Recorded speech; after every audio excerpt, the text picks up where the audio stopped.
Hey there, this is the part 2 of the Ian episode, and it picks up right after the trivia, which I know is easy, but it was just a way to bring up some cool things to talk about with Ian. So we're just gonna jump right in here. Check it out. I know the trivia here was easy, but we have a few more questions that are a little harder here. So Okay. let us throw a few more at you here.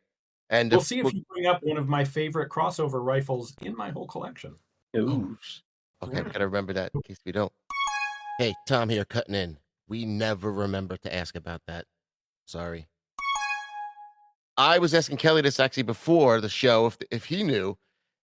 This is a simple one for you though. The Lebel manufacturers, is there any difference to the quality and finish between the three manufacturers? And if there are, can you tell me like best to worst? None that I'm aware of. Oh, Okay. The French has very high standards, and the guns all had to be parts interchangeable with all of the factories. In fact, the main reason that Remington's Berthier contract got canceled is that they couldn't maintain parts interchangeability with the French arsenals. wait.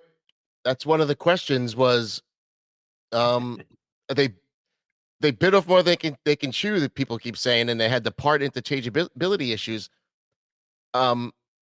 And then they said they also had the Russian contract going on at the same time. So I can understand them being slow with production, but how does that make them create issues like the bore diameters being different and the front sights are improperly fitted? I think the big issue was that they had to redo all of the blueprints for inch measurements for their own tooling. And then they still had to be parts compatible with guns that were made to a different set of blueprints that were all in metric measurements, which in theory you can do, but in practice they didn't. Yeah, you just type it in Google and it tells you the conversion. Yeah, easy. Right? I don't know what's so hard about this. Like, you got CAM, just like switch it from metric to English. Problem solved. So the Remington Berthiers were good condition, just not interchangeable. Like they weren't made poorly, were they? No, they were not made poorly. There were some issues. You bring up the ones that are commonly referenced, the front sights, and yeah. But the bigger issue, I think, was that they couldn't get the parts interchangeability with the French factories, and they kept getting delayed and taking a long time because they were, it was very easy to say yes to all the contracts and then figure out how to actually build enough factories to make the guns later. And the French got fed up with them and were like, nope, we're done. We're out. Forget it. Angry French. And for what it's worth, if any of your listeners know of one, by the way, one of the guns that I am still looking for my own collection is a Remington Berthier that was actually adopted into French service, which are extremely rare. And they're easily identifiable because they only got serial numbers when they were accepted into military service. So every Remington you'll ever see in the US has no serial number on it because it didn't need to legally. And when Remington just sold them on the commercial market, they didn't bother to serialize them. Only the French did that. So I have one of the Remington Trials prototypes, but I don't have a French Army Remington. That's a great little tidbit because, you can see a lot of auctions where it just says Mosin and it's a Remington. And if I notice the serial now, it occurs to me perhaps I screwed my chances of ever finding one by now you're never getting one. Now everyone knows they're super rare. Whatever, I'll find them eventually, yeah. Or I won't, you never know. So for the Moss 36, do you think that the kind of dog leg style of bolt handle helps it shoot faster than just a standard curved bolt? Marginally, maybe. It doesn't hurt it. The intention is to leave your finger closer to the trigger? No, I think the intention is just that the stock is relatively short so that it's durable enough to fire a lot of rifle grenades without breaking. And so the bolt handle is more convenient if it's a little farther forward, so we'll just angle it forward. Oh, that's cool. Yeah, I think it works well. All right, so you're an Allied soldier in 1918 being sent to the frontline trenches. You have an opportunity to grab either a Berthier 0715 or a P14. Ammo logistics aside, what do you take? Sorry, France, P14. Oh, shit. Yep. And I'd rather have an M1917, but I'll take the P14 if that's the option. Yeah, I'm thinking the P14 with the rimmed ammo. It has its couple of maybe negatives to some people. Yeah, but the sights are a lot better. It's heavier, but the sights are better. The reload is better. But yeah, I'll take the P14. Yeah, those are good sights. Now, you offer me a 5-shot Indochina Berthier, and maybe the answer changes. Ooh, Because okay. that's a very svelte, handy gun. It's got 5 rounds in it now instead of 3. And then the Francophilia might come out, and I might have to go with the Berthier. Yeah, I was gonna say maybe the M16 could help persuade you a little bit. 5 rounds, got a cover on the bottom. It helps, Right. yeah. All right. So you're that same soldier that now has a P14, and you also get to take along a handgun with you. Do you take the MLE 1892 revolver or the Ruby? Ruby. Ruby. Good choice. I think the Rubies are highly underrated guns. Like, they're kind of like high points. You know, they're bulky, they're heavy, they're cheap. But they actually work a lot better than people think they do. Better than the sort of the common lore would have you believe. Yeah, mine is my favorite 32 pistol to shoot out of all of them. Yeah. All right, Francophile. Was it the cartridge, the powder, or the actual Lebel that was the most influential? You've been asked this before, but I'm going to tag on. Did the French share their powder recipe with anyone? Because I heard some people say they did, but I wasn't sure. To the best of my knowledge, they did not. But kind of, I mean, it's kind of like how to build a nuclear bomb. It just gets around. Everyone was working on it. They didn't have to share it. With smokeless powder in particular, it's not like this was an unexpected invention. People knew that there were chemical formulations that could get you much more energetic powders. The question was, how do you make one that is predictable and reliable and safe? And the French came up with it first, but everyone else was working on it. And frankly, once you're making the stuff and issuing ammo, it's not that hard for people to steal some. And it is the sort of chemical thing that you can reverse engineer. And so it got out really fast after, the French tried to keep it secret, but it didn't stay secret for more than like a year. But a lot of people say the Lebel was not so influential because of the tube magazine, and it was The little Lebel old. was technologically, the Lebel is a crap rifle. All right. The Lebel was adopted because the French army wanted a new rifle to take advantage of this powder immediately, and so essentially they just had to take the existing tube magazine 11 millimeter Gras, the 1885 Kropatschek, and just convert it to smokeless powder Lebel. And they did. And 1886, they've got the best rifle in the world. And what is it? 1889, the first Mauser system comes out. And A like much better 1889, round. it uses the Lebel. It's so much better than the Lebel. So much better. The French Yep. absolutely should have taken their time, spent an extra year or two, because they were looking at like the Lee system and I can't remember which other one, but can you, like, if the French had taken an extra year or two and come out with, think, a Lee Enfield in a rimless 8 millimeter smokeless powder case in 1886 or 1887, Ooh. they would have had a rifle that, like, they wouldn't have had to invent the Berthier at all. Right.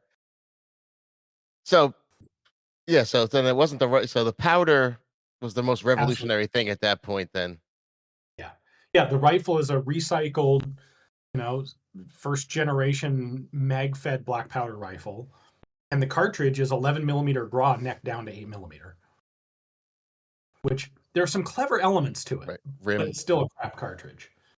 The thing with tube magazines is people always bring up this issue of what if the bullet hits the primer in front of it and sets off a detonation. If you just lay out a stack of 8 Lebel cartridges in line, it can't happen because of the taper in that cartridge. They essentially lie flat, and the bullets don't interface with the primers in front of them. And then they put a little groove in the base of the cartridge to capture the bullet tip should it start to try and go inward. That's actually one of my questions somewhere down here was they made that change, I think, in 1912 where they added that recessed rim. But was it a preemptive, hey, we're stacking up rounds, let's change it? Or were people blowing up? Was it a common thing for, It was not a common thing. They may have had, I honestly don't know if there was a specific galvanizing incident or they went, oh crap, we'd better change this, or if it was proactive. As you're loading it, it looks scary, I bet. Like, the first time you load up rounds right behind the other, you can't not think of, wait a minute. Yeah. It just So, doesn't happen in the Lebel. Yeah. So, okay, so it wasn't just people weren't blowing up all the time and they said, shit, we got to do something about this. Correct. All right, good. For the French rifles, they never have a safety. Was there ever like a push or a consideration to have a safety on French rifles, such as the Lebel or Moss 36? All right. So, first question: you are, I presume, a proper, well-educated, well-trained soldier, right? Sure. Just say yes. Maybe. Yes. Probably. Why would you chamber a cartridge before your officer tells you to? Okay. Oh, but let's say he says chamber a cartridge, and then they say hold up, but now you have everyone loaded up and waiting with their guns pointing every which way. Well, then you eject the cartridge if you're not actually going to shoot, and the officer will tell you this. Originally, this goes back to the single-shot rifles, where you're going to fire in volleys on command most of the time, and so there isn't really a need for a safety because if you don't shoot, you just take the round out. And then it carried over into the later designs where there really was this expectation of you chamber a round when you're going into battle, like getting ready to actually shoot. And then you're shooting, so you don't need the safety. And when you're done shooting, you take the round out. And so we don't need a safety. I mean, if you look at the early black powder rifles, most of them don't have safeties. Right. Now, once you get to repeaters, most of them do. And so the French are a little different there, but the French are always a little different. Yep. So you mentioned in your book that the French semi-auto plan progressed slower than anticipated, and so they moved on to start making MOS 36s in the interim. And I saw the prototypes MOS 38, 39s, the MOS 40s, MOS 44s, all the way up to the 49. So what was taking so long that it took over a decade or so? Yeah, over a decade to get the semi-auto going. Money and political change. Like France had, I don't remember the numbers off the top of my head, but approximately 10,000 governments in the 1930s. Holy cow. Okay, not 10,000, but they had frequent political changeover, and there was frequently a change in attitude towards the military. It was not uncommon for there to be a political attitude that the military is a right-wing threat to the government, and we need to make sure, we need to keep the military under control. We don't want to give them too much money. That sort of thing all massively hinders new weapon development programs. I don't think it's that far outside the realm of most other countries, because basically everyone was working on semi-auto rifles from before World War I, and not many of them actually got into production at the beginning of World War II. So think about, Germany did not have a semi-auto rifle going into World War II. They had a bunch of trials programs.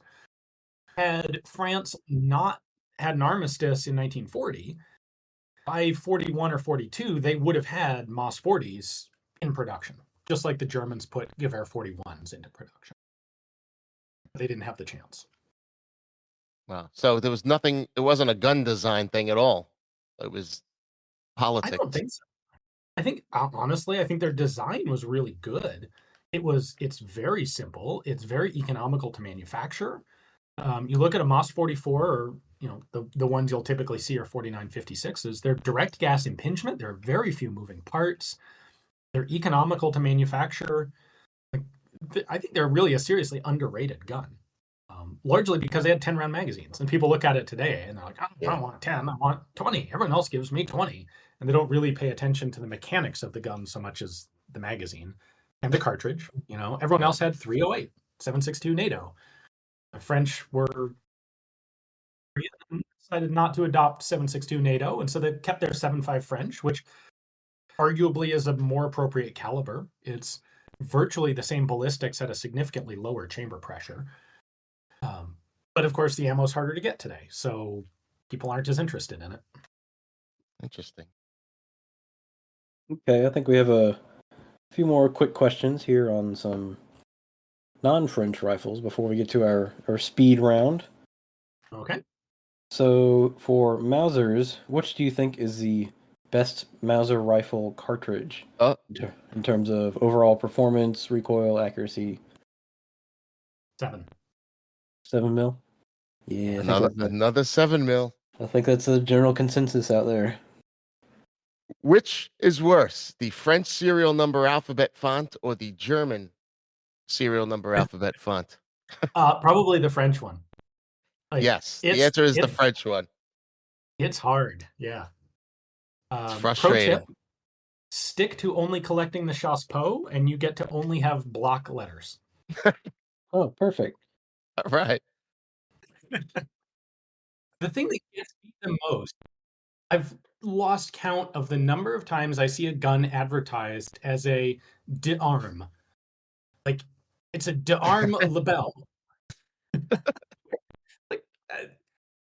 Yeah, it's like, it's like looking at a Springfield Armory 1903 and advertising it as, this is an Armory 1903. All right, next up, which is worse, another one, a Milsurp rifle with mismatched parts or a all-matching example that has a sporterized stock? Sporterized and matching is definitely worse. I will happily take a mismatched gun that's in correct configuration. Absolutely. Yeah, it's something about sporterized guns that just make collectors cringe. I don't know. Yep. No, it's not right. Can't do it. I'm done. And then you look and you see the front sight is different, and then they went that far. Yeah, you're hoping you can find a stock for it, but you want to know a horrific example? Yeah. I have an 1865 prototype chassepot. So it's a gun that's it's a paper cartridge, but it's percussion fired rather than needle fired. Ooh. And they made a couple hundred of them. And I have one that someone cut 2 inches of the barrel off in front of, like, they left the nose cap and they just lopped off literally 2 inches of barrel for no reason. Everything else is fine, and it's a matching gun, and they fucking chop the muzzle off. God. Yeah. What do you think the reason was? A bulge in there or something? Brain cancer? I don't know. That's terrible. Terrible idea. I don't know. I mean, yeah. All right. What is the best Krag version? The US, the Danish, or the Norwegian? Oh. I'm going to go with the Norwegian because of the cartridge. I think that's what you said, Kelly. Yeah, 6.5 sweetheart. And it's just like, so I'd rather have the Norwegian than the Danish because where am I going to find 8x58? Yeah, right. And US Krags are all over the place to me. And so it's just kind of more exotic and interesting to have the Norwegian one, which isn't necessarily fair, but it's how my brain works. They do look cooler. Yeah. Yeah. All right.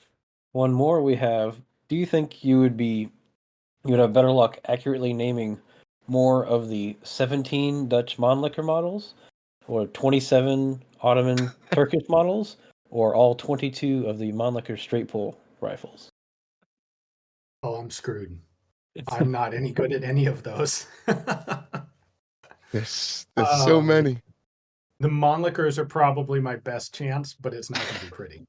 Yeah, those are pretty easy because you just go number 1 old, number 1 new. No, wait. The Dutch Mannlichers or the straight pulls? No, the straight pulls. Oh, okay. Yeah. I can't keep track of which one has the overhanging top handguard and the half magazine cover versus the right. I don't know. Yeah, that's crazy. Or the same thing, but the sling swivels are on the side and not on the bottom. right? A Yeah. new model number 2. I'll get you with all of the Berthier models. Those I can cover. Good. All right. I would hope so. Yeah, that's fair. All right. So here, we were talking about this before here. What country had the best response to France's new smokeless 8mm Lebel round between 86 and 92? There were 8 new cartridges. The 3040 Krag, the 6.5 Carcano, the 6.5 Arasaka, the 303, the 7.62 by 54, the Patron 88, the 7.65 Mauser by 53, and the 8 by 50R. Gotta go with 7.65 Mauser. Oh. Nice. That was my choice as well. And you could For all, argue that the rifle is the best too at this point. yeah, you could. Yeah. So that's All the rimmed rounds are out, just straight out, which doesn't leave that many. 6.5 Carcano is not bad. Like, I think there's a strong case to be made for 6.5 Carcano, but it's hard to make it with the rifles. right. Like, give me a jungle carbine and 6.5 Carcano. Whoa. Ooh, That Right? would be tight. nice. Light, handy. But that's not your option. Like, you don't ever get that option. You get rimmed 303 or an M38 that I want to love, but it just always malfunctions on me. We can get a nice cavalry carbine. That's a nice small fireball Yeah. shooter. Yeah. But nobody picks the M95s and 8 by 50R. No, not really. I mean, so I think the reason is everyone's experience is 8 by 56 in the M34 cut down carbines, Yeah. and those things are horrendous to shoot. And in my experience, the unconverted 8 by 50 guns are a lot smoother, and the cartridge is lighter, but nobody's got the ammunition, so nobody has that experience, so nobody picks that gun. Yeah, and exactly what you just said. I heard it's a great round to shoot, but where can you get it? Yeah. And even then, okay, it's great, but is it better than 7.65 Mauser? No. It's still a rimmed round. Turn bolt is a better option than straight bolt. So, yeah. Yep. I think we come to our last one now. So we saw your excellent speed deploy of the Hotchkiss Universal submachine gun. Yeah. And we wanted to know how much practice does that take to get that out so quickly and deployed? A bit. It's easier to deploy it than to fold it back up. Once it's folded, everything's under spring tension, and so you pretty much just have to hit buttons and stuff springs out into place. Putting it back together, you have to do it all in the right order, and it's a little trickier. But it definitely does take some practice. And by the way, it is an absolutely terrible gun once you do that. Oh, really? There was so many guns out around that time, and then I never heard of this one really. So I guess that's why. Weird. I wonder why that could be. Like there was the Matson M50, the M45 Swede. Yep. Those are all better, I guess? I would take essentially any submachine gun over a Hotchkiss Universal. What makes it so terrible? The ergonomics are awful. So the pistol grip it's a C shape. And the part that's missing is the very front of the grip. Huh. The trigger is about an inch wide and not very good. The front grip is just the magazine well, and it's really close to the barrel, which gets hot. Oh yeah. It's just, yeah. So it sounds like a gun that was made to collapse into this small thing first. And Yes, it was intended it was submitted for French Army trials as a paratrooper's gun. right. So that was the main focus, was making it collapse into and not ergonomics. Yeah. And what they adopted instead was the MAT 49, which kind of does all the practical amount of folding you need. The stock collapses and the magazine well folds up. That's really all you need, and it's a much better gun. Did Othias try doing the speed deploy? I don't think so. I don't think Othias has been around when I've been shooting it. Didn't he? No, he was. Oh, I thought that's what it's on his chat. I thought that was him filming it. You're right. You're right. That's when they came out to visit. I can't remember, to be honest. Shit, I was curious if like you both did it and then you were the fastest, so that's why you went. I was definitely the fastest because I've practiced it a bunch because it's my gun. Othaius probably tried it, but I suspect we just had me do it on camera because we didn't have a ton of time and I already had the process down pretty well. Yeah, it seems like you do. All right, we have another couple more things here. We have a quick speed round. This is our a fan favorite here. We're just gonna All right. ask a few questions. You just say the answer. Most of them are like this or that. And one day we're going to gather all our guest info and figure out some kind of Dumb it, pattern. Korean gangsters. Yeah. All right. So I'll start with one here. Just simple. Cock on open or cock on close? Cock on close. All right. Turn bolt or straight pull? Turn bolt. Blued receivers or in the white receivers? Blued. Nice. For the number 4 infield, the spike bayonet or the blade? Ooh, blade. Yeah, the correct answer is blade on that one. There is a correct answer on that one. All right, here's a stock preference: finger grooves or no finger grooves? No finger grooves. They're always wrong for a left-hander anyway. Oh Okay. shit! Yeah, didn't think about that. I'm a big finger groove guy, but yeah, I didn't think of that. All right. All right, another stock preference: darker walnut type stocks or lighter kind of beech stocks? Don't care. Whoa. Okay. All right, stripper clip fed guns or M block fed guns? And block. Wow. Ooh, okay. I think we know the answer to this one: rimmed or rimless cartridges. I'll take rimless for 100, Alex. Thank you. One day someone's gonna say rimmed. One day someone's gonna love it. They're gonna say you can headspace off the rim. And they'll be British. Yeah, you know, bloke. Let us talk to bloke. Oh, yeah. Yes. Rear sights, a peep or a tangent? It's got to be the peep, right? Absolutely. And for the front sight protector ears or no ears? Ooh. I like the ears for durability. I like the no ears for shooting so that I don't accidentally shoot using the ear as my front sight. So I will go with ears that are not vertical. Okay. Either a fully enclosed round hood or ears that are angled out to the side like an M1. Interesting. That makes sense. All right, that's it for the speed round.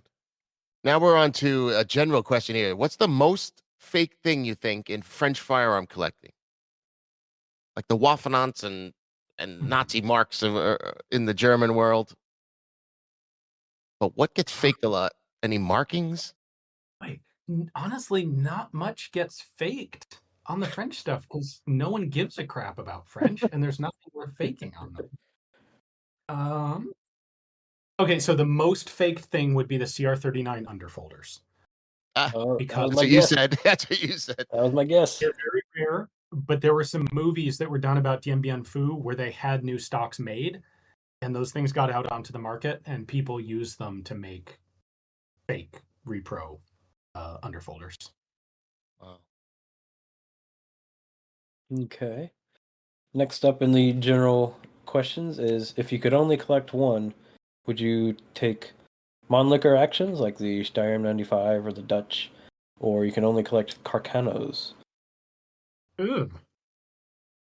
Is the Carcano not sort of a Mannlicher action? Okay, yeah, it is, but let's say the Dutch or the Austria-Hungary ones. Whichever you choose. I will take the Dutch and Austrian rather than the Carcanos. I'm not sensing Carcano love. I'm conflicted about the Carcano. I think done right, the Carcano M38 is an excellent weapon. It just doesn't actually work that well. But in theory, it ought to. You know, JFK was. There it is. I'm kidding. But you've got your 2,000-yard tangent sight, which was used by approximately what percentage of anybody ever? Like, none. Give them a 200-yard notch, right? Problem solved. It's simpler. It's easier. You're never going to accidentally shoot at the wrong setting. Done. The gun's short. The gun's light. It's got a cartridge that's not massively overpowered. It's got a 6-round end block clip that's actually pretty fast to load. Like I'd take that over most stripper clips. maybe not all, but most of them. Ballistically, And it's you could load it fine. either way, and you could load it in the dark easily. Like the action's simple. The place I've been let down the most by Carcanos is with the cocking piece rotating while I'm trying to cycle the bolt. So it Interesting. tilts out of alignment, and then the bolt jams when you try and close it. That's been my biggest issue with Carcanos. There is a clunky factor to them. Yeah, like if I could have an M38 Carcano, but with a 1917 Enfield action, that would be sweet. Ooh. Yeah, the actions are just lacking on those. Yeah. All right, now I put this here as a little joke here. Would you prefer to fight on the Japanese islands or in the meadows of France? Oh. I can't imagine gonna, choosing the islands. I don't yeah, I'm know. gonna have to go with the meadows of France. Like, neither one sounds great, but we kind of can see the difference in the guys that came back from the two, and the ones who came back from France seemed a little less totally screwed up by the event. Yes. Like I heard of a lot of stories of people moving to France, that they found it so beautiful that they moved there after the war. I don't know if anyone was moving to the Japanese islands after the war. Yeah, I don't think anybody moved out to the island. There was actually a significant migration of American black soldiers to France after World War One. Interesting. Because frankly, they got treated a lot better in France than they did here in the U.S. Yeah, and I guess if you could say that you fought for that country, they would be friends real quick. Yeah, right. There was absolutely there was racism in France in the 1920s, but it was largely there was more. This sounds weird to say. There was more nuance to it than racism in the U.S., where a black American was seen as an American, and the prejudice against people was based more on a national origin. Like, black people from some parts of Africa were seen very differently than black people from other parts of Africa, and black Americans had very little serious stereotype acting against them. And a lot of them found France a much more hospitable place to live. And there was that's why jazz took off in France, is American black soldiers moving to France after World War II or World War One. Wow, I didn't know that. That's a good tidbit. Yeah. All right. For these, rank them best to worst. For World War One, we have the US 1903, the Mannlicher M95 from Austro-Hungary, the Gewehr 98, and whichever Berthier you prefer. Yeah, any Berthier. Oh, any Berthier, Mauser 98, Mannlicher M95, And it's and 1903. So the 1903 is a Mauser, so we can just combine those two to begin with. Seriously, it is. So you've left out my favorite of these actions, which is the 1917 Enfield. Yeah, we did that on purpose. He made me take it out. Yeah, I was like, oh, that's too easy. That's easily number one. I'm gonna drop the M95. That's our low hanging. Sorry, Aaron. Which leaves me with either a Mauser action or Berthier action. So my favorite Berthier would be the M16 Indochina because it's super cool and sexy. And you did kind of say you would take it over a Mauser, though, didn't you? Yeah. God, that's a really difficult choice. How many people are going to see me? You could hide it. Honestly, I think I have to go Mauser, and it has to just be the cartridge. If I could take the 98 or the 1903, which Mauser? The 1903 sights are terrible, so I will go with a Car 98 AZ. Oh, I like that. The best short Mauser for a span of 40 years, Thank you. Yes. That is a good one. And so I heard you say it. Do you say AZ or A? Because I know there's controversy there. Yeah. I want the World War one with the little stacking swivel on the front. We had Karam and Steve's on, and I said AZ because that's what the gun is mostly referred to as collectors. They say that, and they kind of gave me the business. Yeah, they shut that down. I will play the defensive card that I collect French guns, and so I'm not required to know the nitpicky details of the German nomenclature.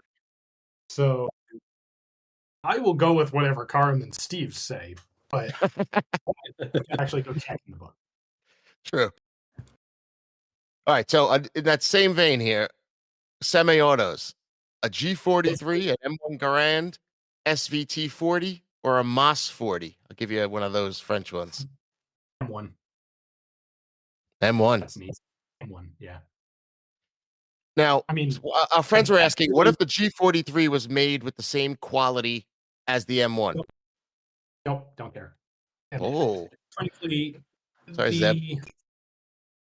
I might be more tempted. I will take the SVT over the G43. Yeah. They were popular. G43 is not a great gun. No, they like to tear themselves apart. But the M1 head and shoulders above all of them. Like, we got that thing right. Yeah. And where does the MOS 40 or MOS 44 fit in that ranking? Well, so the issue with the MOS 40 is it's not going to be reliable because they only made 50. So while if this was a real choice, I would immediately and unequivocally take a MOS 40 because I'll never actually have a MOS 40, and I'd love to have a MOS 40. It was probably a fine rifle. On its technical merits, it's a stripper clip loaded 5-round gun, and the stock's going to be a little uncomfortably short for me. So I will take the M1 over it. Very nice. Very good. Frankly, even a 49.6, I can reload an M1 faster. And I just like the M1 a lot. They just work. They do work really reliable. well. Yeah. All right. Last one of the quick questions. This is a thumbs up or thumbs down. The Italian Salerno method of re-sleeving barrels, like for the 6.5 Vetterli conversions. I will go with thumbs down because of the work that I'm doing on the Finnish guns. Ooh. Because they tried the Salerno conversion and it was not successful. Uh-oh. Like really, like violently unsuccessful, or just on the drawing board kind of? They tried it for 2 years and they're like, this is a bad idea. Let's do something else. If you've seen the Finnish M91s that are marked P26 and P27 on the barrels, those are all Salerno conversions. Salerno. Okay. And so, do you think those Vetterli conversions are safe to fire? We all know about CN Arsenal's infamous video. I haven't shot mine. I have a lot of guns I could shoot. I have no particular need for one of them to be a Vetterli in 6.5. I'll just leave that for someone else to play with. I shot my 8mm Lebel rechambered Gras once for video, and I don't need to do that again. The black powder actions that are rebarreled for smokeless powder, I don't know, they probably work most of the time, but I'll let someone else be the guinea pig on that. I could see that. There's a really big difference in pressure between smokeless powder and black powder. All right. I was reading about the MOS factory workers during occupation were able to hide key machinery from the Germans, and so they couldn't produce the 1935 S's, I believe. So whenever I hear like stories like that, even though I hear it in a book or something, I always think maybe not, because I have a hard time believing these Fudd Lore and stories, So are you more of a believe it until it's proven false guy, or a like skeptical until proven true fella? My attitude toward that sort of thing is largely colored by how viable I think the story is to begin with. If it seems like a claim that just makes sense from everything else I know, I'm a lot more willing to believe it until proven otherwise. If it's something that just doesn't seem to make sense to me, then I want to see proof before I'm willing to support it. That's kind of a very waffly non-answer, but all right. So we'll see what you believe because we do have a new segment here called True Shit or Bullshit. Oh, We've okay. got some of these little stories, like we'll warm up on the famous ones. So The easy stuff. yeah, Kelly, what's this? You want to give some of these So yeah, the stupid famous ones? I can cover these all-time classics, like the M1 Garand ping that the soldiers would hear, and then they could charge the enemy with like a bayonet charge or something like that. Pretty sure that's bullshit. Yeah. So loud. Another similar one is the Japanese rifle dust covers were loud and clanky, so the soldiers would toss them away in the field so they could sneak around. Definitely bullshit. And Yeah, then another classic one is the low number M1903 Springfield should not be fired because it could blow up. Uh-oh. God, I'm not even getting into that one. All right, yeah, so those are all bullshit, or you can argue some of them, but there are some French ones. Now, I heard that French rifles were often stuck together by idiots via the bayonet hole, and that's the reason that they made that update. Is that true that it often happened? No, it did not often happen. Just like dumb college kids. I guess Yes. enough for them to put in a relief hole. And they almost certainly received a severe beating from their sergeant. Imagine you have to go explain that. Sorry. Yeah. There's another French.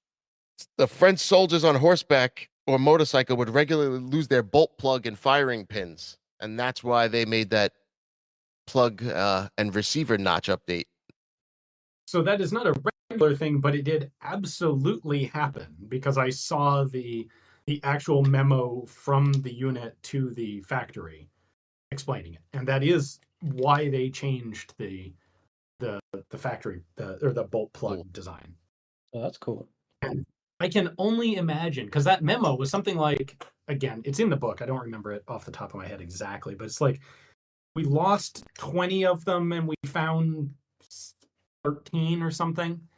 And I can just picture this entire troop of French cavalry on their hands and knees crawling in a line through a field with some sergeant yelling at them, "We're not going back to base until you find every goddamn firing pin."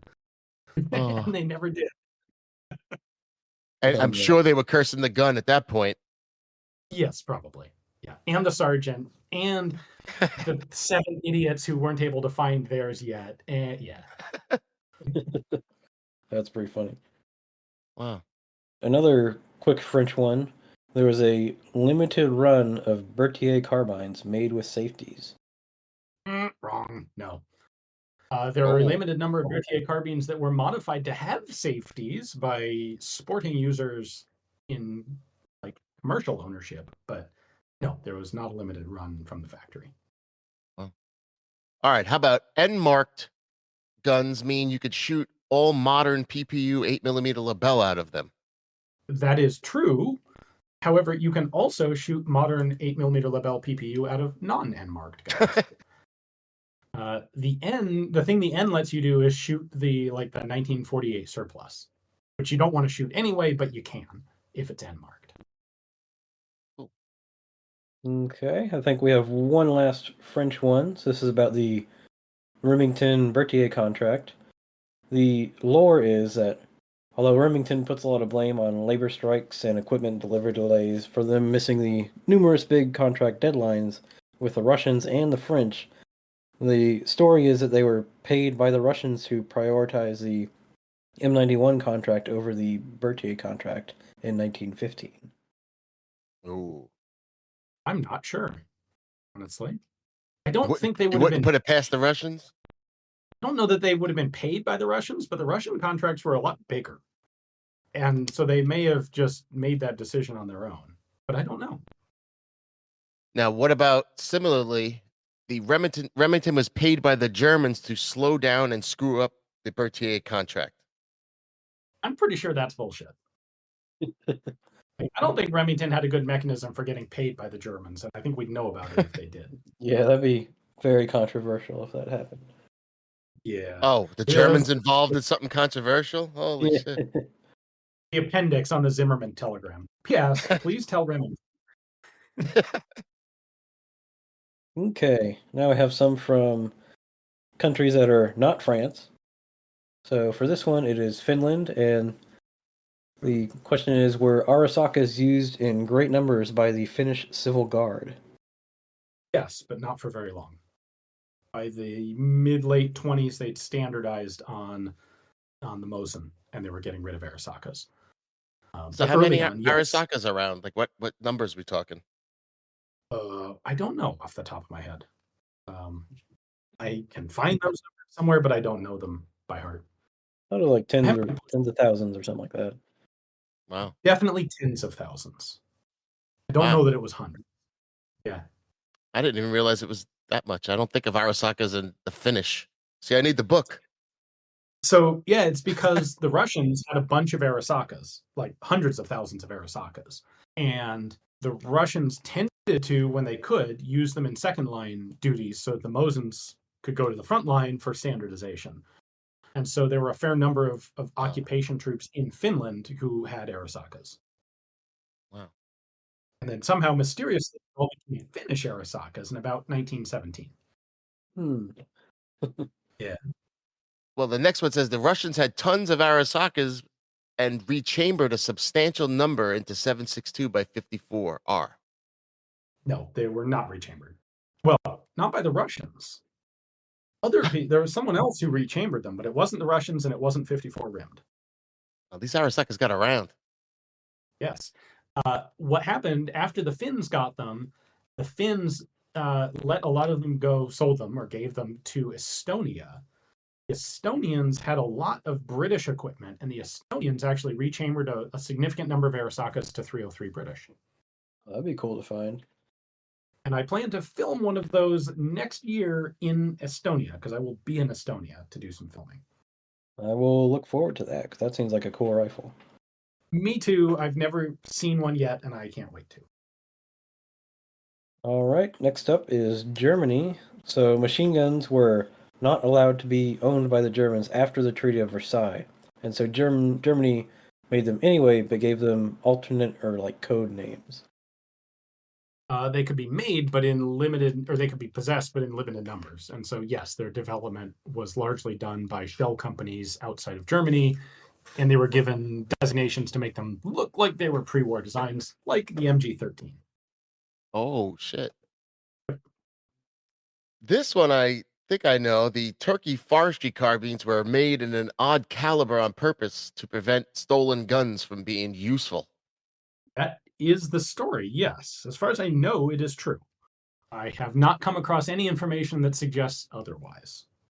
That's The guns were rebuilt with Mauser, basically Mauser hardware, barrel bands and nose caps, and they were used for Turkish, basically forest rangers, some sort of gendarmerie.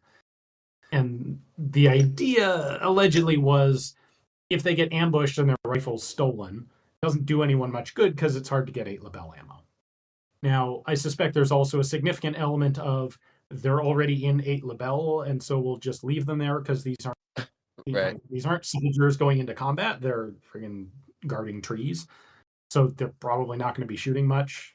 So why bother rechambering them? And the fact that it's kind of a hard to get caliber is just a nice bonus. Makes sense. Uh-oh, look what it is. All right. Next up, we have the "You Can't Shoot That Shunny" trio of true shit or bullshit. And the first one is, you cannot shoot modern 7.7 by 58 or anything but light reloads in a last-ditch Type 99. I would say wrong. Those guns are mechanically every bit as strong as the early ones. Yeah. We were hearing that a lot. Overheard of that one of the gun shows too. Like they said, "Oh, that's a last ditch. Don't bother. You can't shoot those." That's right. I'll give you $100 for it. Yeah. Yeah, it wasn't the guy selling it, unfortunately. There's a lot of overlap from trainers in this sort of lore. Yes. Yeah, that's what we keep thinking. And plus, they don't Exactly. look great. Some of the last ditches don't look too great. Oh, the worst looking rifle I own is, I mean, it's beyond last ditch. I have one of the Type 99 special carbines Oh, that is is, it Oh yeah. cast holy iron? Is crap. that one? Oh yeah, cast iron receiver on this. So some of them had a cast iron receiver, but then like standard 99 nose cap, trigger guard, other parts. This thing, everything's cast iron except the barrel. Like the Wow. butt plate is cast iron, and oh my god, it looks terrifying. And you know what? It is. Intellectually, I know that that should be a safe gun to shoot, but we're never going to know for Mm. sure. So I'm not going to trigger on it. Well, you got a Again, string. like, but what do I have to gain from it? You know what? I can go shoot any other 99 rifle, and it's going to be just the same. It's like Patrick Hernandez, one of the big guys on the gun boards French forum, regularly shoots his Cuirassier Berthier. And I've got one. I don't shoot mine because you know what? I shot his, and it feels exactly like every other M16 Berthier or 92 carbine. And those aren't fun to shoot anyway. As much. So You took the risk already. That's enough. You don't have to. Yeah, exactly. Well, speaking of not shooting, the next you can't shoot that, Sonny, is you can't shoot that, Sonny. You can't shoot anything, including light reloads in an Italian Vetterli chambered in 6.5. So hang it on the wall. I mean, I'm not gonna. You're welcome to. I'm sure some of them will work. Like, well, the consensus is at intellectually, least modern PPU, you definitely don't want to shoot in those things. I mean, on the one hand, the Italians wouldn't have issued them if there was actually that sort of catastrophic danger at the time. But at the same time, I did see CN Arsenal blow up 2 of them, and I looked at that and I'm like, that's a black powder receiver in a nice high pressure smokeless cartridge. I don't need to be the test case for that. All right, and then we have one more, and that is the you can't shoot that, Sonny. You can't shoot regular PPU 8mm Mauser out of any Gewehr 88, 8805, or 8805-14, unless the receiver has been updated. Oh, I'm sorry, Honestly, regardless of the update. this is a subject that I am not comfortable with yet. Like, I haven't done enough research into this to know exactly which types of ammo and which types of 88 are compatible with each other. And that goes doubly, like, I have an 8805, but it goes doubly for the Hanyams. Like, I'm just not sure. Yeah, right. So I don't know. Yeah, it's funny. We talk about, being careful about this, and then I look at my pile of Chinese mystery pistols that are simple blowback in Tokarev caliber. Like, they all survived. Yeah, they'll be fine. Yeah, we have one gun in the Warlords book where the frame is visibly significantly bent from the slide slamming into it. But, Oh, that's great. but it didn't break. Like, it didn't come flying off the back, so Must be fine. yeah. So I've got 2 of my own won't shoots, just from my own personal experience and biases. So one of them is an 1866 Henry. Like, I'm pretty much done with shooting Henrys, and that's because I had a tube magazine detonation in one. Oh, I remember that And video. I had a whole video on that, and I still have a chunk of 45 Colt cartridge case in my chest from that incident. Oh my god. Yeah. So it wasn't an original Henry. It was one At of what the point did it? reproduction. How did it detonate? What was the story behind that? First off, straight up, this is my fault. It's not just something the gun did, but I was reloading it, and I loaded the magazine tube about halfway full, and then just let the follower drop on it. And they were flat nose bullets, and they were flush primers, but the impact was enough to detonate 2 rounds in the magazine tube anyway. Wow. And yeah, and so shrapnel came flying. It didn't the cartridges exploded. The gun didn't, because there's a big open slot in the magazine tube, so it just vented out that. Okay. The gun is basically in perfect condition still. But a bunch of brass shrapnel came out of the magazine tube, and one chunk of it went into my chest and is still there. And the thought of if I'd had my hand over that particular spot in the magazine tube terrifies me, because it would have been really, really bad for my hand. And that was just kind of He enough. shot himself. Yeah, I don't need to shoot Henry again. Stick my Yeah. hand on that magazine, which isn't fair. Like, it's not, that is not a proper calculated risk, but I don't care. Well, I'm just not going to do it. I get it. I think I'd avoid a Henry's at that point. Yeah, stick to gate loaders. The other is the Lee Navy. Uh-oh. I Why? heard about that one. Familiar with this? There was an incident. I didn't prep this, so I don't have the exact details on me. But there was a guy years ago who was killed by a Lee Navy. He was shooting reloads because go find 6 Lee Navy ammo. I think he had made brass from 220 Swift, which is sort of the accepted way to do it. And for some reason, the round was overpressure. And the Lee Navy doesn't have really good gas handling, and it blew the extractor out of the bolt, kind of bananaed it up out of the bolt, and it went through his forehead above his nose and killed him. Oh my And God. then I found a second incident like a year later of another guy at the range who had the same thing happen, was a little less energetic, and the extractor basically bounced off the exact same spot on his forehead and left a really nasty welt. And I'm just like, well, I've heard of that I don't one. need to do that. So, yeah. Well, that and the price, I'm not going to get one of those right now. Yeah, exactly. So for a Oh my while, God. I was planning on doing a destructive test sort of video. And I actually have like a crappy sporterized Lee Navy that someone gave me for that project. But the side of it just never came together, and I've never done it. And I don't know, maybe I still will at some point. So yeah, if you get the ammo, would you do it? Oh yeah, I'd totally do Yeah. it. With a string and a tire kind of thing. Yeah. That'd be cool to see. And frankly, what I would want to do with that is overload the ammo progressively to see, like, at some point it will blow. What's the safety margin on this thing? You have to but put ballistic gel all around. Yeah. I'll get one of those ballistic dummies that all the really popular channels seem to have. Yeah, put one of those behind it. To catch the extractor or whatever it is that blows out. But speaking of blowing up, the last true shit or blue shit or bullshit is the US model 1917s blew up as much or even more as the 1903s. I don't think so. I've never heard of that.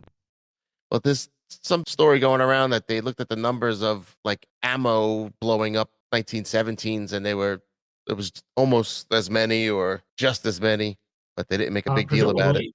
If that's true, that would be an ammo issue rather than a heat treat gun issue. True. I don't know.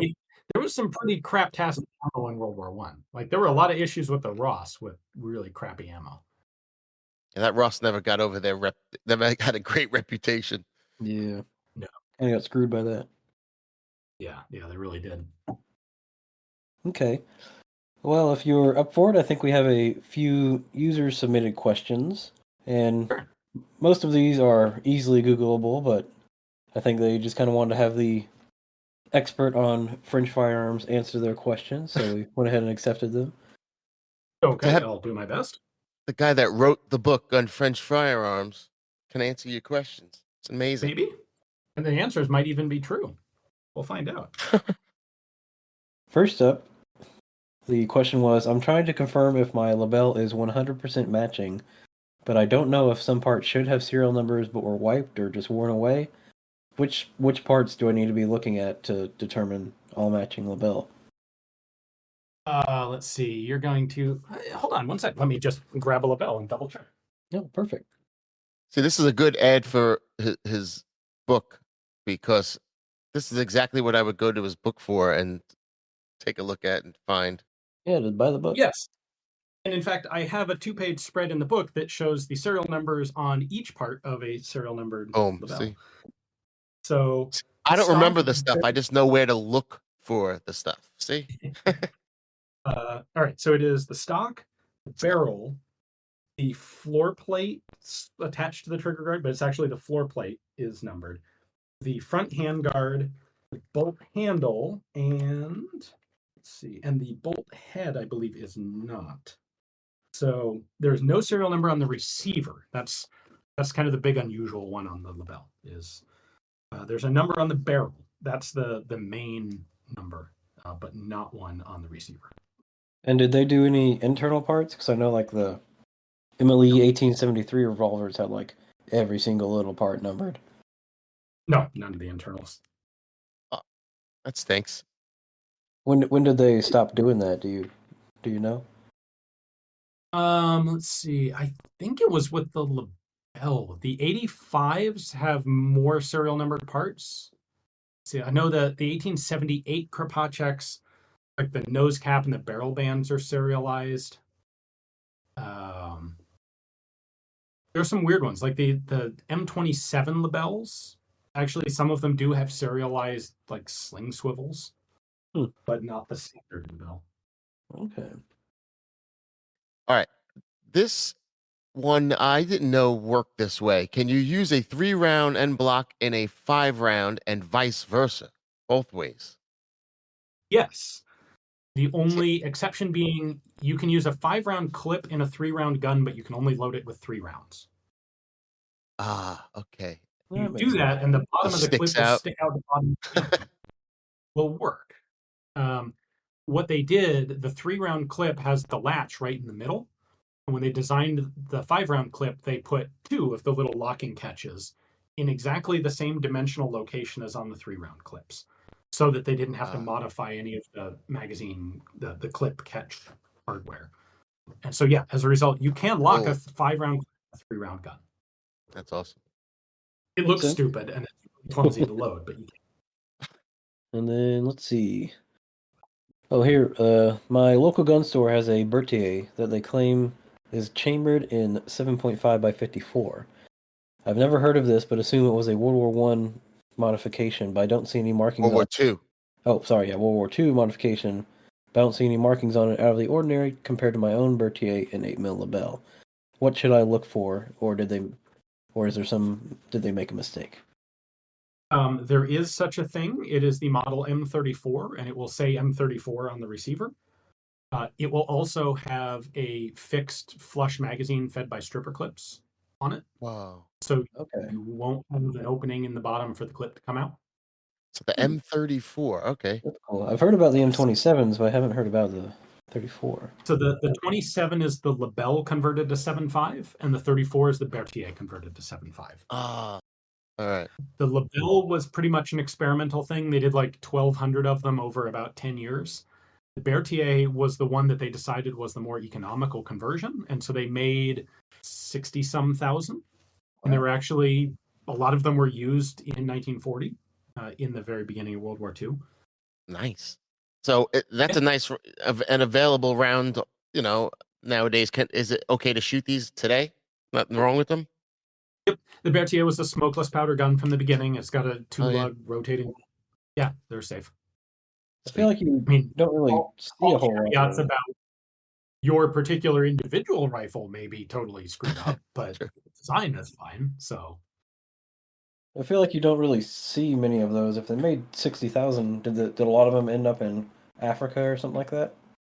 I don't think so, but a lot of them may not have survived World War II. They're relatively scarce today. I've seen one listed as a Berthier 7.5, like ever. Wasn't sure they existed. But you said thousands. Yeah, mine's 60-some thousand serial number. I have a pretty late one. And the full designation there, the model 1907/15 M34. What is what? Okay. All right, we have a How Do I Tell trio. The How Do I Tell a Lebel was a civilian-made Lebel? It will say manufactured des armes Sigle de Saint-Étienne on the top of the barrel. Now, someone said they don't have bayonet lugs or stacking rods. Is that also true? Hold on one moment. Oh, he's got one. And I don't know what he said. He said something in French. I heard Saint-Étienne, but the rest of it, Well, on the top of the barrel, not on the side of the receiver, I guess. I want to get them to pronounce SACM. Sock 'em. I just wanted to double check. Civilian Lebels are really quite scarce. I have one, and it's Shock. deactivated, and I imported it from France. Like, I've seen one in the US, and it's in the Cody Museum. They do have bayonet lugs. They're standard Oh, designs like that. Okay. One of the things, however, is the stacking rod on the Lebel is part of the 1893 update. So you look at a Lebel, it'll say model 1886 M93. And the French were really good, and virtually every rifle, every Lebel went through that 93 upgrade. But yeah. the civilian ones didn't, because they weren't in the military. And so the civilian ones, many of them, if they were made before 1893, which a lot of them were, Oh, not that's all of them, awesome. right, they So you'll won't have have it'll be all the original exactly. 1886. Oh, wow. Yeah, That's so great. it'll have a bayonet. It'll have the little bayonet lugs on it, but it will not have a stacking rod, and it won't have the little reinforcing straps on the rear sight. It also won't have the gas shield on the bolt head. And they're very rare. Well, here. Yes. Yeah, everywhere. Yeah, they're rare in France too. There just aren't not that many people bought them. The other how do I tell how do I tell a firearm was a French capture? You know, Austria-Hungary put AZF and Germany put their Deutschreich mark. So That's a really good question. did they I have mark them in any? I have never run across that I can think of anything I recognized as a French capture foreign rifle. I have no idea. That's a really good question. Maybe safe to assume they did nothing. Right? They marked nothing on them. Yeah. It's certainly possible. It's quite possible that they did not have boy. Like, It look what the seems weird. Germans would do. The Germans renamed them. They had such an intricate naming system, remarked them. To be honest, I never really thought. They had the K98, K98Ks post-war that they put the different sling swivel on, but were there any particular markings for those? So they tended the post-war stuff. They tended to put a 5-pointed star on as a French mark. You'll find that on the Mausers. You'll find it on P38s. You'll find it on what else? Mostly Mausers and P38s. But that's World War II, post World War II during occupation production. Like, Yeah, the idea of World War, French use of refurbed enemy weapons. I'm just not sure. I'll have to look out. It's possible that being French, they just didn't do that. Which seems weird, but also seems plausible. So I'm not sure. Yeah, because they had the star on like their World War I weapons from other countries, like the Spanish pistols. I wonder if it's just something out there hidden that no one's ever thought about. I don't know. I should find out. All right. The last how do I tell is how do you know if a firearm went through rework at a French government arsenal? Did they mark them? You know, like if a 1917 did, you could tell in 2 seconds. Yeah, so you can't. There isn't a specific marking. There are a couple telltale signs. One of them is basically a World War on the Lebel or a Berthier, a World War I barrel date. Well, not necessarily on a Berthier. If you have my book, you can find production dates based on serial number, and if the barrel date doesn't match that production date, it is virtually entirely because the barrel was replaced later after production. That's pretty easy to find on Lebels. You'll find a crap ton of Lebels with World War I barrel dates, and the vast majority of those were made 10 years before World War I. Okay. The other way you can tell is when the gun was originally accepted into service, it got this round stamp on the stock with the month and the year and the arsenal. But replacement stocks did not get those. Like if a gun went through refurbishment, it did not get a new stamp like that. So if you have a stock that does not have that round stamp, it's a refurb. Okay. It's like the opposite. The other countries added stamps. We have to look for less stamps. Right. The French just rebuilt it. Now it's good. Here you go. You can sometimes tell when a serial number has been ground off and restamped. That's done with refurbs or rebuilds, like repairs. Like how they Oh, do and that for the stocks, they'll mill that out and then put in a new piece of wood with a new serial. That's something that you can definitely find that they did sometimes. I was thinking mostly bolt handles, the bolt serial number. You will find sometimes you can tell, like, oh, they clearly milled off the old number and restamped it to match the gun. The master serial number on the gun was the barrel. So you won't ever find a barrel number restamped. when they re-arsenal, they would make it match. They would force match. Yep. Oh wow. Yep. Now these are the guns that went through like a formal rehaul or overhaul at the arsenal. So I'm sure there were, field armorers who would, bolt broke or something. We'll swap it out for this one with a good bolt where the barrel's bent. Not a big deal. Throw the rifle right back into service. But the guns that were collected up and sent back to the arsenal to be formally rebuilt, yeah, they renumbered those to match. Okay. Also, one quick addendum, just to make sure, those roundel marks on the stocks are an army thing. So, for example, MOS 44s do not have them because they were adopted by the Navy, not the Army, and the Navy didn't do that. So that's a rare thing, but Okay. Did they do something else, or they just didn't do that? no, they just didn't do that. Yeah, a lot more complicated than I realized. Yeah. All right. Speaking of Lebels and their manufacturers, we have an Is It True trio for the manufacturer. First one is the Établissement, excuse my French, Établissement Conte Souza only made receivers and barrels. Establishment Content Souza. That what he said. Okay. Content Souza. ETF. Exactly that. Yeah. And the question, is it true that they only made receivers and barrels? They only made receivers.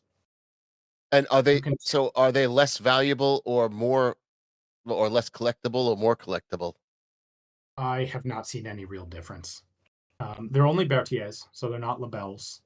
The Berthiers are generally less desirable than Lebels, in my experience. I think the Berthier is more interesting, but the Lebel is worth more.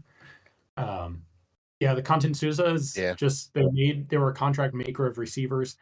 You can tell who actually made the gun by the serial number because the French letter prefixes will identify what arsenal they were. A, B, and C were Châtellerault, and then F through Q was Saint Etienne, and R, S, and T were Tulle. Oh, in the book I have a list, I think, of exactly who got the Content Souza receivers, and I don't remember off the top of my head. And I believe the MOS 36 started with F, right? Yes. Is that because of that same kind of reason that that block was for say the Etienne or whatever? It was made at Saint Etienne, and Saint Etienne always started at F until the FAMAS. Wow, okay, that's a good one. Then the last one for this trio is during World War One, Tulle made over 200,000 Lebels and was the only factory making new ones during the conflict. That is correct. Tulle was the arsenal that had been in charge of actually like refurbishing and repairing Lebels after real production ended. So Saint Etienne basically shut down in 1901. Châtellerault shut down in 1901. Tulle continued to make guns as necessary, and they were the refurb center. So when war breaks out and they want to restart Lebel production, Tulle is the one that has a production line ready to go. So they do continue to make new Lebels there, although I think largely from existing stocks of parts. And then Châtellerault and Saint Etienne have been making Berthiers. And so that's the whole story of the 0715 Berthier. This is a cheaper gun than the Lebel.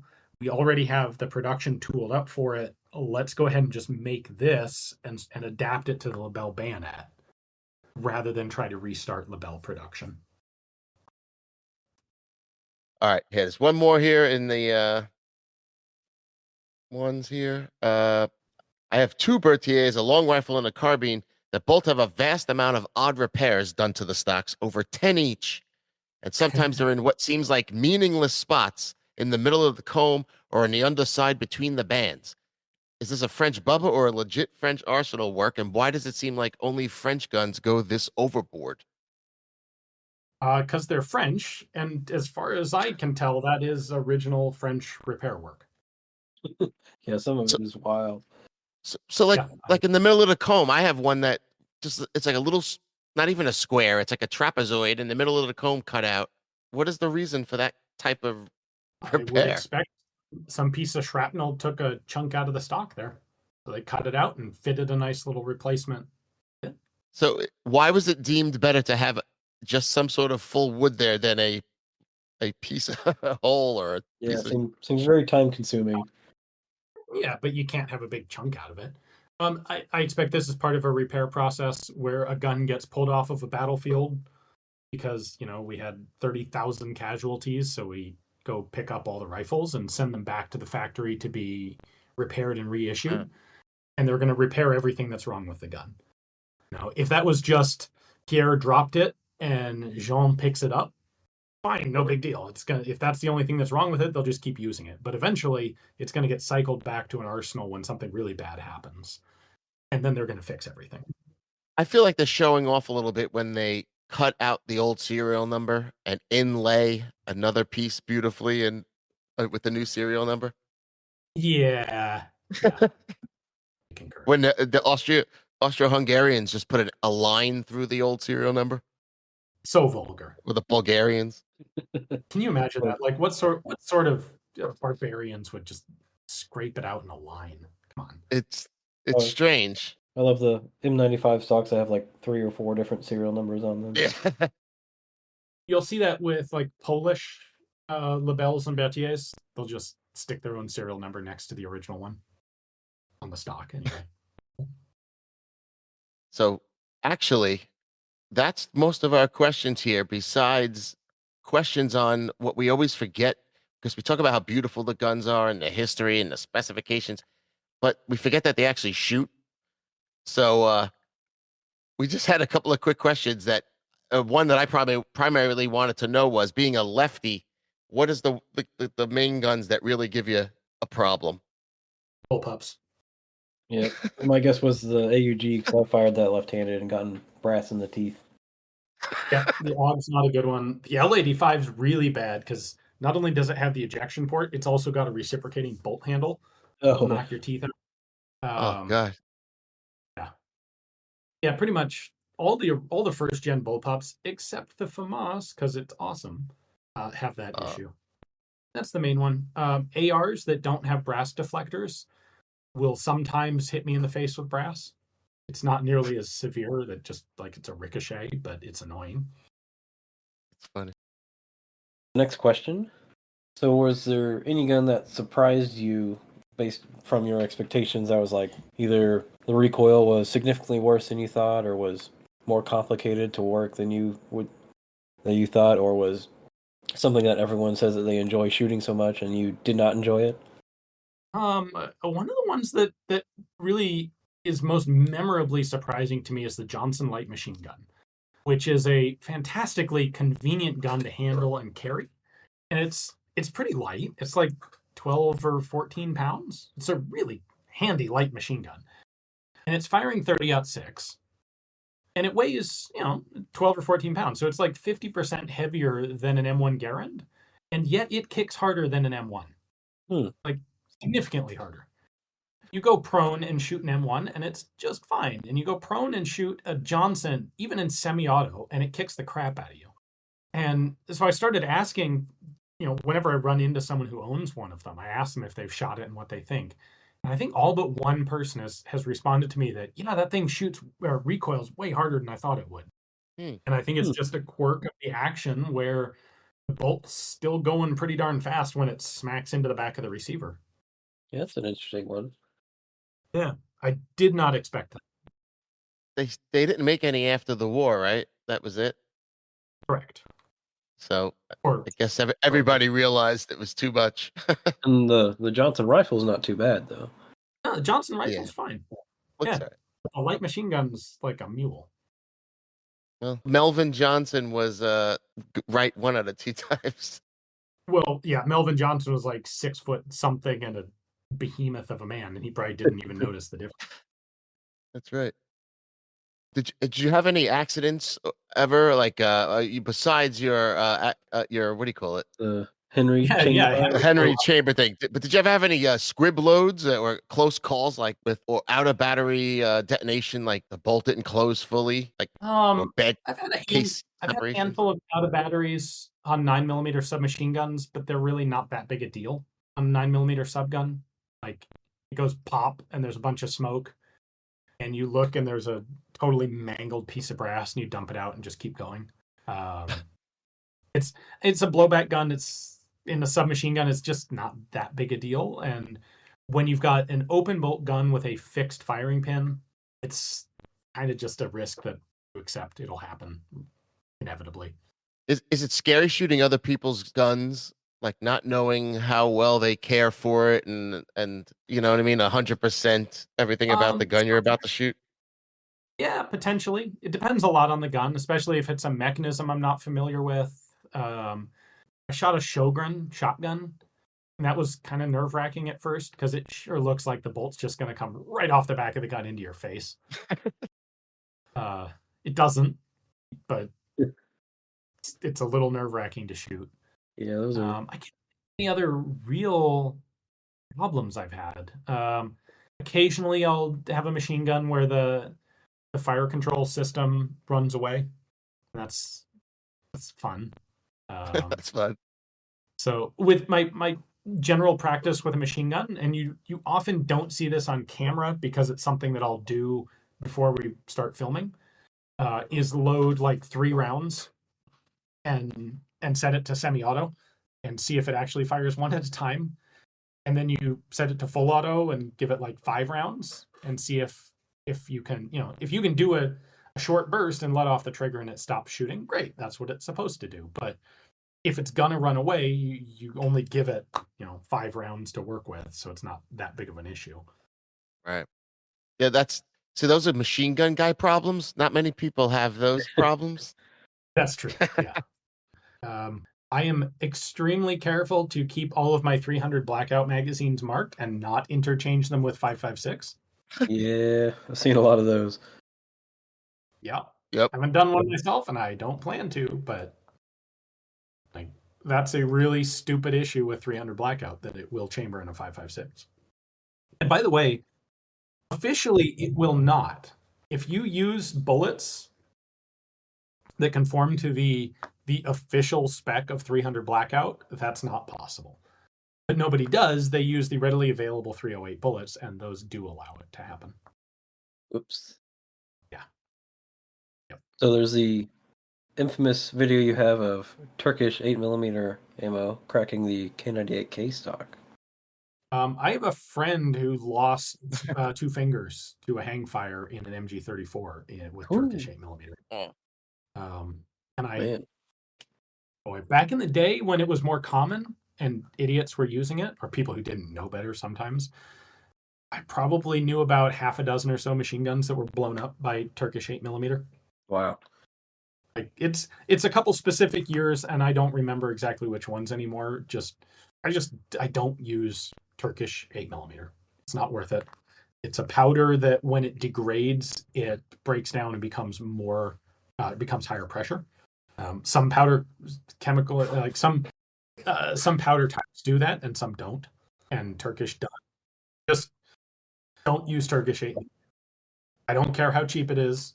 If you're gonna buy it to pull the bullets and reuse them in your own hand loads. Don't. Yeah, I've seen far too many with cracked brass, brand new from the factory. Yep. Yeah.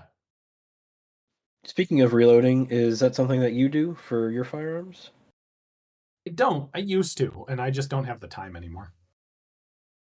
When you did reload, what did you make? Was it harder to find calibers? No, I was super totally dirt poor, and so I hand loaded 45 so that I could shoot my 1911. Nice. Yep. I'm sure I hand loaded some other stuff, some rifle stuff of some sort, but the vast majority was 45 auto. All right. You've definitely been asked this before, but I just need to ask, any guns that you have not yet shot that is on the top of your list that you need to get your hands on? I mean, there's a lot of stuff. Got to be something. Shot, and pretty much everything I haven't shot, I'd like to shoot. Anti-tank rifles are one of the few that I kind of keep deliberate track of, with a lot of like 9mm submachine guns. If you shot 20 of them, you kind of shot all of them. Like maybe that sounds a little bit haughty to say, but I was about to say, like, there's a lot left for me to discover in 9mm open bolt submachine guns. But anti-tank rifles, I am kind of keeping track of because I've shot, I don't know, half of them. I've shot the Lottie, the Solothurn, the Tank Gewehr, the Boys, but I haven't shot the Polish 35. I haven't shot the German ones, but I don't know that I ever will on those. I really kind of like to shoot a PTRS and a PTRD. That'd be cool. I haven't had the chance to do that. Yeah. It'll probably be a Canada thing, I expect. Like they're more common up there than they are down here. I think that's So there is something you haven't shot. I think that's Russian import laws, like the ability to import from Russia, which obviously they can't now, but they used to be able to do more than us. And they don't have a destructive device thing quite so much, or they didn't for a while. So, But things are changing every day. You never know. Yeah, never in Canada, those poor guys. So on range days, do you usually take like only a few things to film and shoot, or just shoot for fun?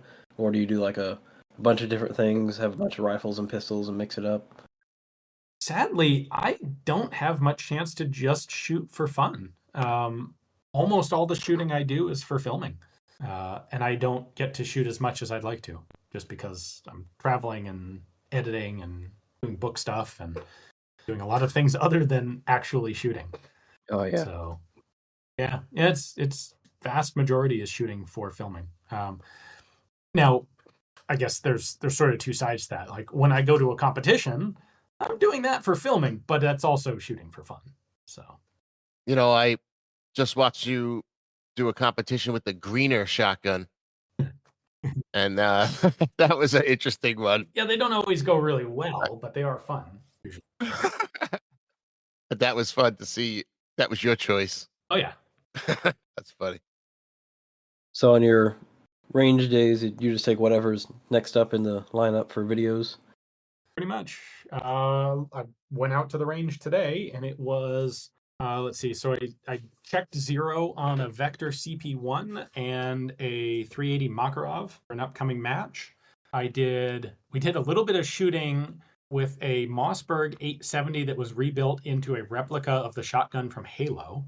Oh, I've seen that. That's cool.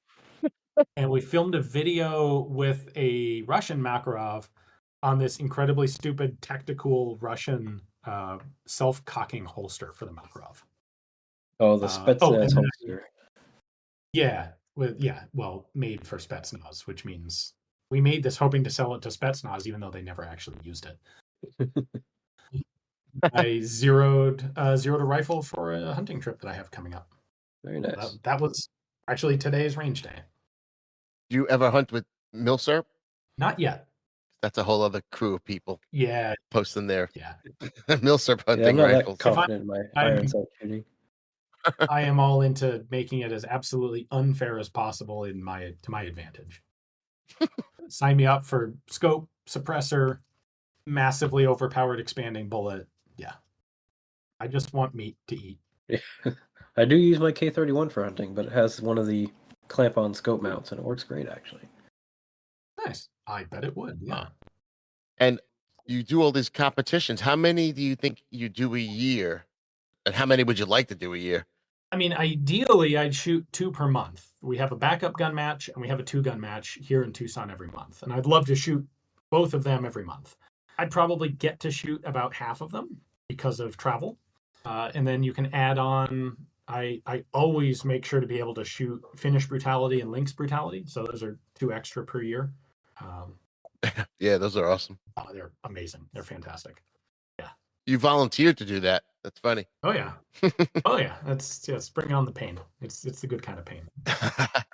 We're making a midnight match, a nighttime match, a regular annual thing now. So that one I get to shoot because I actually run that match. So that'll be in March. Cool. That'd be cool to see. Not so much Milsurp a nighttime match.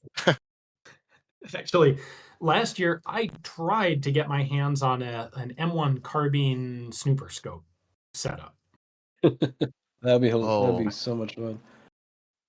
No, it wouldn't. giant. In retrospect, I'm really glad it didn't work because that thing is so limited in its utility that in any sort of match that's set up for modern stuff, it would be completely useless.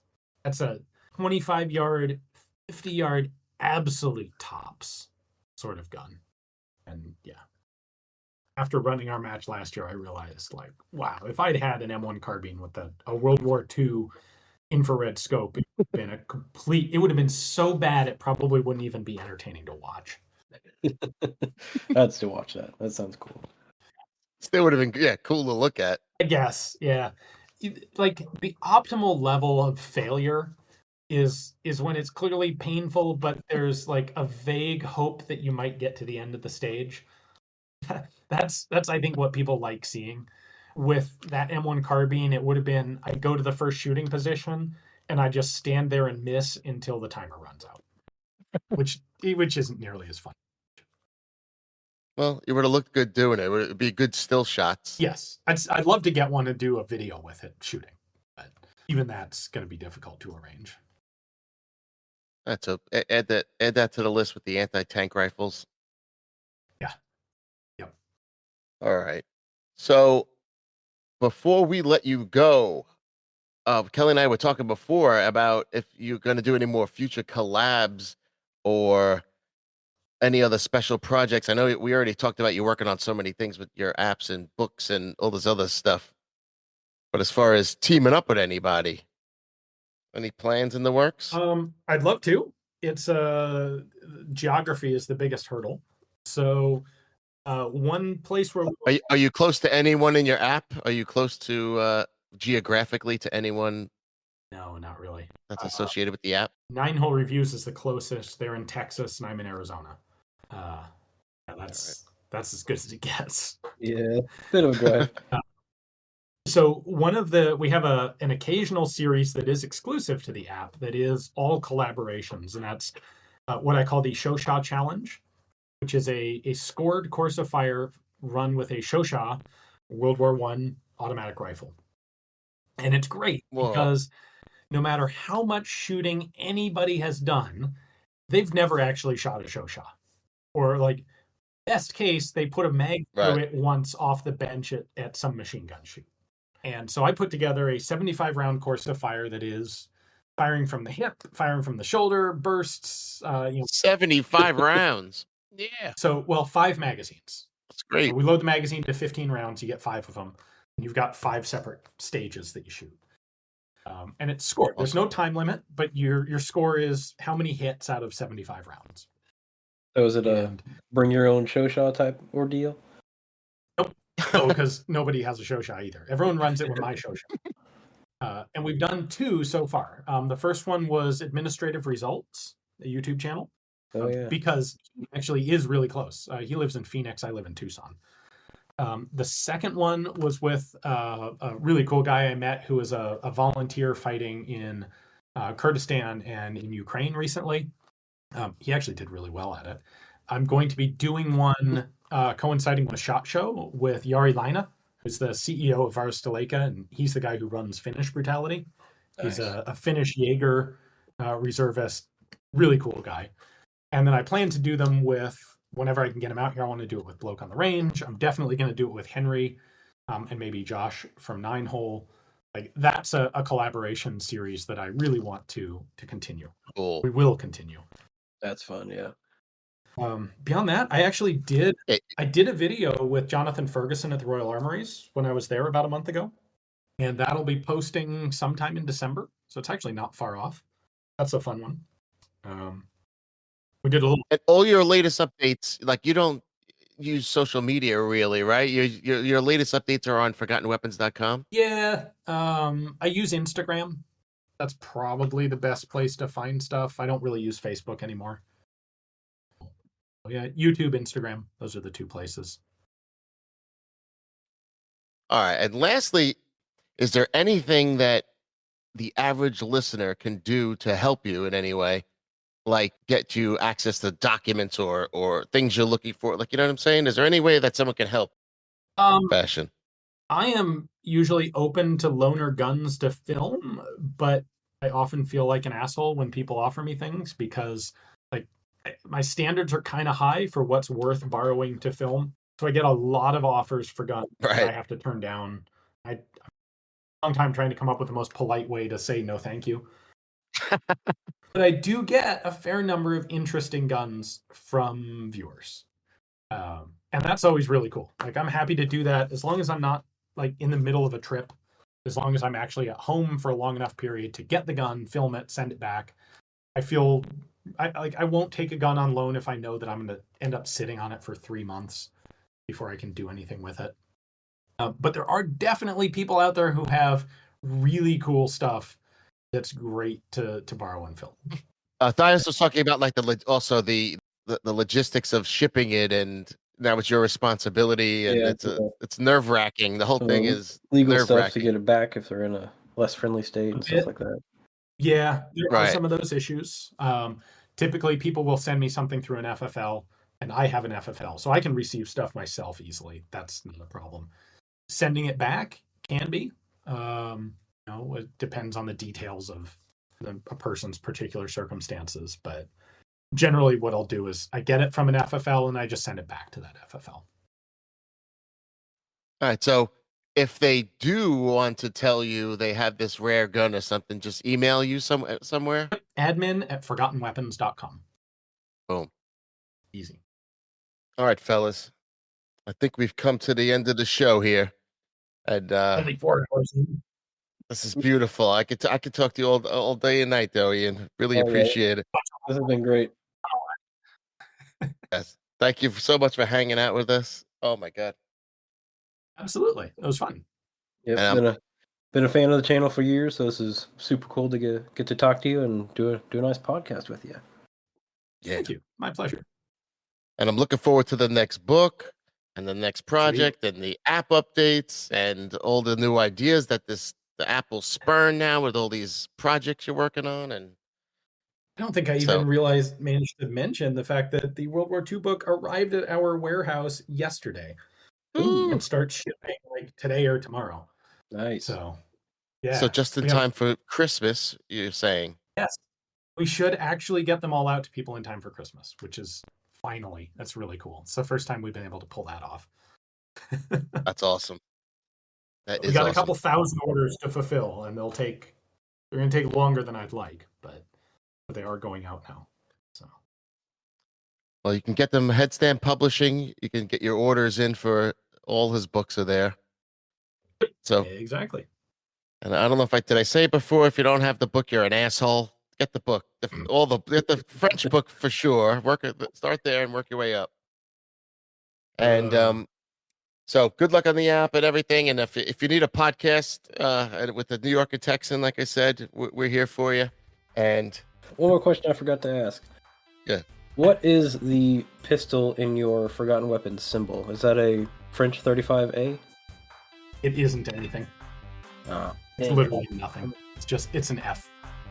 I was hoping it was a French pistol. 9 o'clock has no actual relevance. It's just the time where you can actually see the hands in the rest of the logo. Okay. Oh, the secret's out. I get that question periodically. That's funny. Thought some Illuminati stuff? Yes, that's actually right. Yeah. So yeah, thank you, Ian, so much. Really appreciate it. Thank you. That was awesome. Yeah, this is great. You're quite welcome. That was fun. Well, it actually was fun. So I'm starting to lose my voice now, but I don't. All right. Thank you so much.